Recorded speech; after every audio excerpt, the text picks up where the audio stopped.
कहानी एक छोटे से गांव की है जहां के लोग खुशी खुशी रहते थे, खेतों में काम करते थे और कई लोग गांव में ठेला लगाकर कुछ न कुछ बेचा करते थे। एक दिन की बात है जब उसी गांव में दो दोस्त रहने के लिए आते हैं। वे लोग रहने के लिए घर ढूंढ रहे थे, तभी उन्हें एक आदमी दिखता है।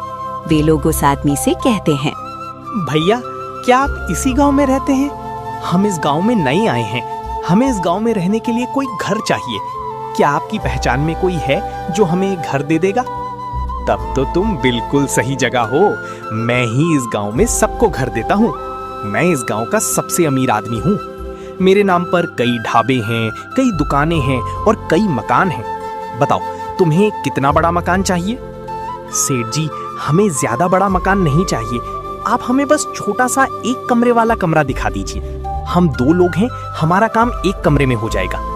अच्छा ठीक है, फिर तुम मुझे 3,000 रुपए डिपॉजिट दे देना और उसके बाद महीना खत्म होते ही मुझे हर महीने वक्त से पैसे चाहिए। ठीक है सेठ जी, आप चिंता मत कीजिए, मैं आपको वक्त से पैसे दे दूंगा। तभी सेठ जी मुकेश और उसके दोस्त को घर दिखाने के लिए ले जाते हैं और दोनों लोग घर में आ जाते हैं। दोस्त, हमारे रहने का काम तो हो गया। हमने 3,000 रुपए डिपॉजिट भी जमा करवा दिया है। अब बस हमें इस गांव में कोई काम ढूंढना होगा। हाँ दोस्त, बिल्कुल सही कह रहे हो। हमें इस गांव में कुछ ना कुछ काम तो ढूंढना ही पड़ेगा, क्योंकि हम पहले जिस गांव में रहते थे वहाँ गर्मी के चलते पानी ही खत्म हो गया। चलो कोई बात नहीं, देर आए दुरुस्त आए। अब हम अपना काम शुरू करेंगे और खूब पैसे कमाएंगे। कल सुबह सुबह ही हम दोनों काम ढूंढने निकल जाएंगे। ठीक है, चलो अब मैं खाना बना देता हूँ, उसके बाद हम सो जाएंगे और फिर कल काम ढूंढने जाएंगे। तभी राजू खाना बनाना शुरू करता है। खाने में राजू आज चिकन बना रहा था। फिर चिकन बनने के बाद मुकेश और राजू चिकन खाते हैं और खाने के बाद मुकेश राजू से कहता है, राजू, तुम्हारे हाथों में तो जादू है। मुझे तो नहीं पता था कि तुम इतना अच्छा खाना बनाते हो। मुकेश, आज तक तूने मेरे हाथों का खाना कहाँ खाया था? पहले हम तो अलग अलग कमरों में रहते थे। तुम तो अपना पार्सल मंगाकर खाते थे और मैं पैसे बचाने के चक्कर में खुद से बनाकर खाता था। इसलिए अब मेरा हाथ खूब अच्छे से बैठ गया है।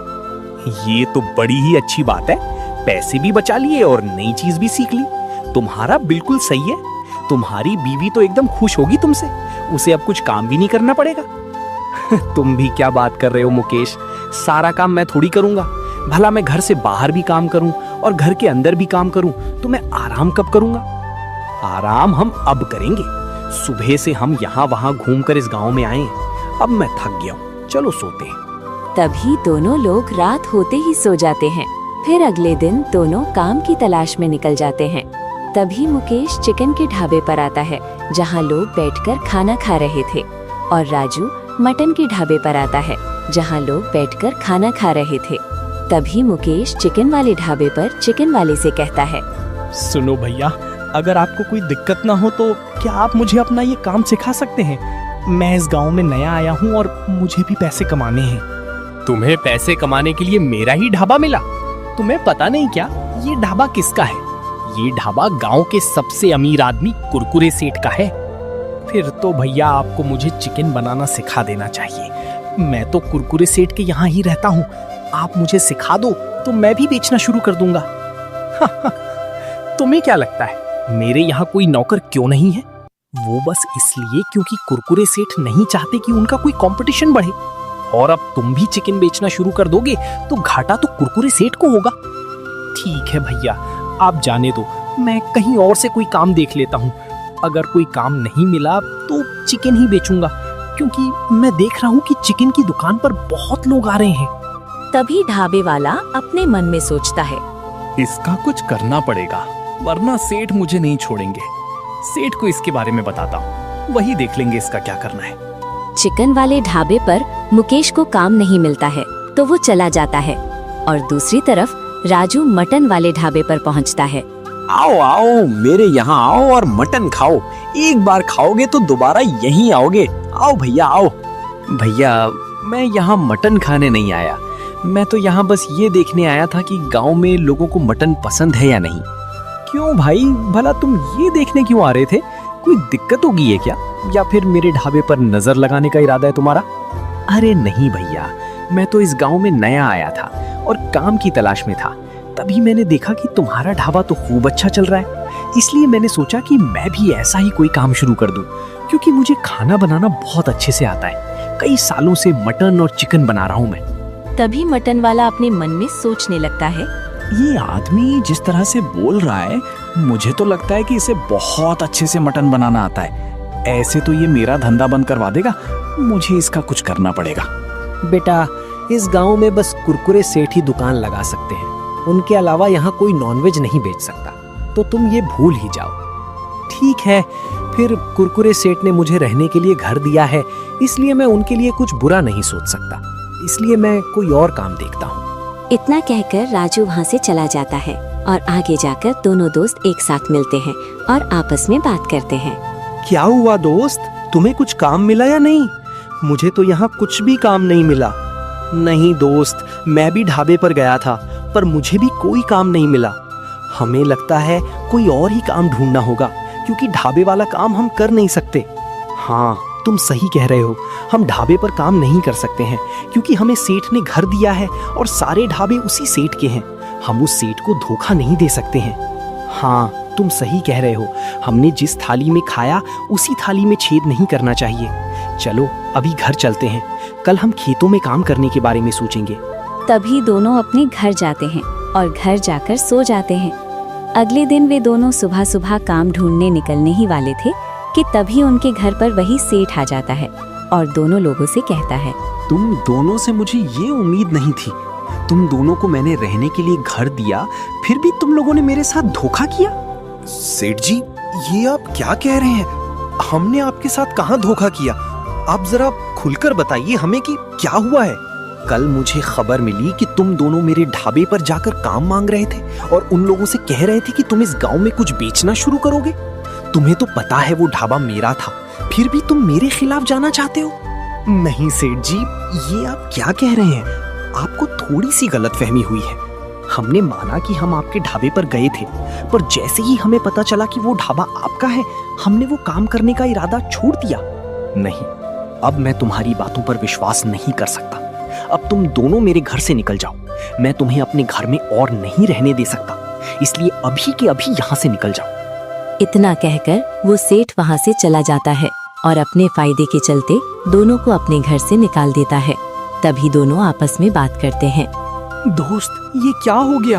हम तो इस सेठ के बारे में अच्छा सोच रहे थे, पर इस सेठ ने तो हमें धोखा दे दिया। अब हम क्या करेंगे? इस गांव में हमें रहने के लिए और घर मिल ही जाएगा, और जो सेठ ने हमारे साथ किया है, ये सेठ ने अच्छा नहीं किया। हम इस सेठ से अपना बदला लेंगे। पर हम सेठ से अपना बदला कैसे लेंगे? सेठ तो बहुत ही पहचान वाला आदमी है और साथ ही पूरे गांव वाले उसे जानते हैं। कोई भी हमारा साथ नहीं देगा। हमें किसी के साथ की जरूरत नहीं है। हमें मटन बनाना बहुत अच्छे से आता है। हम काम करेंगे, हम मटन बनाएंगे और ठेले पर बेचेंगे। अगर लोगों को पसंद आ गया तो ये सेठ का ढाबा खुद ही बंद हो जाएगा और सेठ से हमारा बदला भी पूरा हो जाएगा। हाँ, ये आइडिया अच्छा है, हम यही करते हैं। मुझे चिकन और मटन बहुत अच्छे से बनाना आता है, हम वही बनाकर बेचेंगे। तभी अगले दिन से दोनों लोग चिकन बनाकर बेचना शुरू कर देते हैं। एक ठेले पर चिकन बेचते हैं और एक ठेले पर मटन बेचते हैं। ये देखकर गांव के दो लोग आते हैं और कहते हैं, अरे वाह भाई वाह, हमारे गांव में इतने सालों बाद किसी ने ठेला लगाकर चिकन मटन बेचना शुरू किया है। ये चमत्कार कैसे हो गया? तुम क्या कहना चाहते हो दोस्त? तुम्हारे गांव में चिकन मटन तो बिकता है, ढाबे पर तो सब मिलता है। हाँ, हमें पता है ढाबे पर मिलता है, पर सेठ के डर से कोई भी अपना खुद का ठेला नहीं लगाता। सब ढाबे पर ही खाते हैं और महंगा खाते हैं, क्योंकि सब सेठ से डरते हैं और कोई अपना ठेला नहीं लगाता। अच्छा, ऐसी बात है, तभी तो सेठ में इतनी अकड़ है। लेकिन हम उससे ऐसे डरने वाले नहीं हैं। अगर मुझे गांव वालों का साथ मिलता है तो हम दोनों यही चिकन मटन बेचेंगे और वो भी सस्ता बेचेंगे। ठीक है, तो एक काम करो, मैं तुम्हारे यहाँ चिकन खा लेता हूँ और मेरा दोस्त तुम्हारे दोस्त के यहाँ मटन खा लेगा। फिर हम सारे गांव वालों को बता देंगे कि सस्ता और अच्छा चिकन मटन खाना है तो तुम्हारे यहाँ आना है। तभी दोनों गांव वाले आपस में बट जाते हैं और एक ठेले पर राजू से चिकन खाते हैं और दूसरे ठेले पर मुकेश से मटन खाते हैं। फिर वे गांव में ये बात फैला देते हैं। कुछ ही देर में गांव के और भी लोग दोनों के यहाँ चिकन मटन खाने आने लगते हैं और धीरे धीरे खूब भीड़ लग जाती है। दूसरी तरफ सेठ और उसके दोनों नौकर आपस में खड़े होकर कुछ बातें कर रहे थे। मुझे लगा नहीं था कि वो दोनों मुझे धोखा दे देंगे। मुझे घर पर तो बड़ा चूरन लगा रहे थे और अब मैं देख रहा हूँ कि गांव में उन दोनों ने ठेला लगा दिया है और कोई हमारे ढाबे पर नहीं आ रहा। शेठ, आप चिंता मत करो, आप तो इस गांव में सबसे अमीर आदमी हो और सारे गांव वाले आपसे डरते भी हैं। हम एक काम करते हैं, उनके ठेले पर जाते हैं और उन दोनों को धमकी देते हैं। वो दोनों डर जाएंगे और इस गांव से भाग जाएंगे। हाँ, तुम्हारा आइडिया तो अच्छा है। चलो चलते हैं और उन दोनों को धमकी देकर आते हैं। तभी वो तीनों एक साथ धमकी देने के लिए उन लोगों के पास जाते हैं और उन दोनों के ठेले पर आकर कहते हैं, सुनो तुम लोग, मैं तुम्हें कितने समय से देख रहा हूँ। जब से इस गांव में आए हो मेरे साथ कुछ गड़बड़ी करने में लगे हो। तुम्हें पता नहीं क्या, ये गांव मेरा है, इस गांव में मेरा नाम चलता है। तुम लोग यहाँ ठेला नहीं लगा सकते। देखो सेठ, हमारा इरादा तो ठेला लगाने का नहीं था, लेकिन आपने जिस तरह से हमें घर से निकाला उसके बाद तो आपसे बदला लेना बनता ही था, इसलिए हमने ठेला लगाया और अपना काम शुरू किया। देखो, तुम लोगों ने ठेला लगाया उससे मुझे कोई मतलब नहीं, पर तुम एक काम करो, अभी ये ठेला यहाँ से हटा दो, वरना हम तीनों तुम्हारा ऐसा हाल करेंगे कि तुम लोग सोच भी नहीं पाओगे। तभी ये धमकी सुनकर दोनों लोग सोच में पड़ जाते हैं कि वो क्या करें। तभी पीछे से गांव का एक आदमी आता है और सेठ से कहता है, क्या सेठ, धमकी किसको दे रहे हो? ये गांव में नए आए हैं तो इन पर तुम हक जमा रहे हो। सेठ, तुम अपना काम करो, ये लोग अपना काम कर रहे हैं, तुम्हें दिक्कत क्या है? तू कौन है बे जो मेरे बीच में बोल रहा है? तुझे पता नहीं क्या मैं कौन हूँ? एक लात मारूंगा ना तो पूरा गांव घूमने लगेगा। सेठ, मैं सरपंच का सबसे बड़ा बेटा हूँ। अगर तुम्हें इतनी खुजली है तो क्यों ना तुम मुझे लात मार कर देखो। उसके बाद मेरे पिताजी तुम्हारा ऐसा हाल करेंगे कि तुम इस गाय में कहीं मुंह दिखाने लायक नहीं रहोगे। अरे बेटा, तुम्हें पहले बताना चाहिए था ना कि तुम सरपंच की बड़े बेटी हो। मुझे तुमसे ऐसी बातें नहीं करनी चाहिए थी, मुझे माफ कर दो।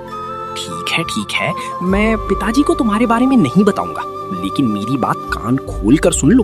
तुम लोग इन लोगों को परेशान नहीं करोगे, वरना तुम्हारे साथ कुछ अच्छा नहीं होगा। अच्छा ठीक है बेटा, तुम तो गुस्सा हो गए।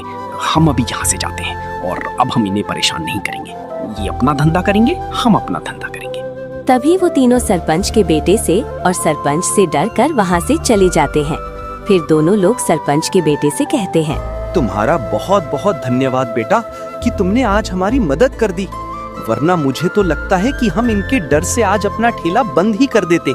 कोई बात नहीं, आप दोनों अब इस गांव में आराम से अपना धंधा करो। मैंने कई लोगों से सुना था कि ये सेठ सब पर अपना हक जमाता है, इसलिए मैंने आज इसे रंगे हाथों पकड़ लिया। अब ये ऐसा किसी के साथ नहीं करेगा।